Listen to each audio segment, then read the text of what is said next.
Well, welcome back to the Southgate Church website. Glad you're visiting us today in the midst of what is really a difficult time for our entire community, church, city, nation. Everybody's wondering what's next. When's the next bad piece of news going to come? And it's a very challenging time. So we're glad you're at the website here today, and a lot of information on our website. But I do want to share a couple of quick Bible verses with you today. The first one is in Psalm 68. The psalmist said, "Let God arise, let his enemies be scattered, let the wicked flee from before him, like smoke before wind and wax before fire, so let God's enemies be melted away, blown away," etc. So I want to remind you that God is bigger than the coronavirus, and we want to be praying for God to arise and to drive this thing from our nation, from our city, from our little church, our little region of the planet as well. But two thoughts have really been occurring to me, that in the midst of all of this, what God wants is kind of what he always wants. In Revelation chapter 2, Jesus is speaking to the church, I think the church of Ephesus, and he says, "Man, you guys are hard workers, you're hanging in there, you haven't given up the faith, you're really standing strong." He says, "But I've got this against you, you've forgotten your first love." Jesus is always after relationship with us. And then in Revelation chapter 3, talking about that Laodicean church that we always think is such a terrible church, and maybe it was really a bad one, who knows. But at the end of that little piece of writing and exhortation from Jesus to that church, he says, "Listen, I'm standing at the door and knocking. And if anyone would open the door, I would come in and dine with them. I would eat with them. I would hang out with them." Jesus wants relationship with you and I.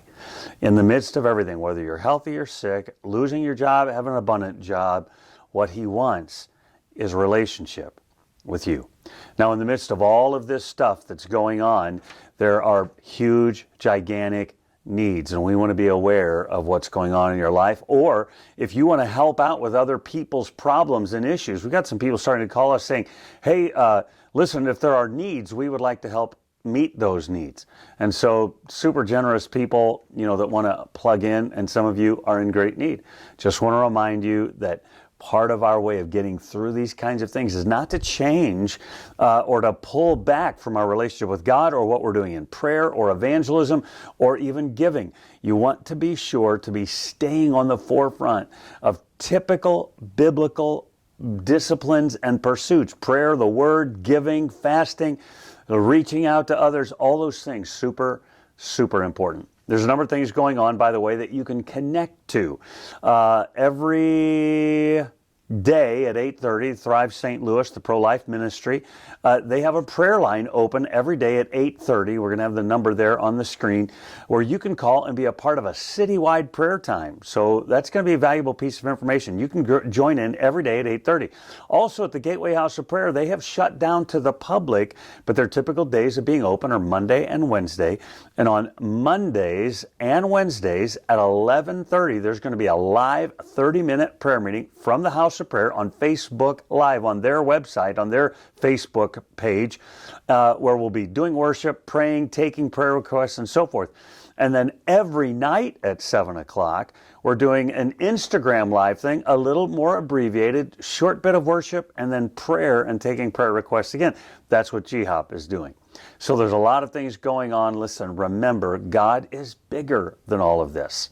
And we're going to fight through humbly, calling upon the name of the Lord for mercy for our city and for our nation. We love you. We're praying for you every day that not one Southgater would get the coronavirus, not one G-hopper would get the coronavirus. We're praying hard. You pray hard too. Join us in all of those things as we pursue the Lord in the midst of this crisis. God bless you.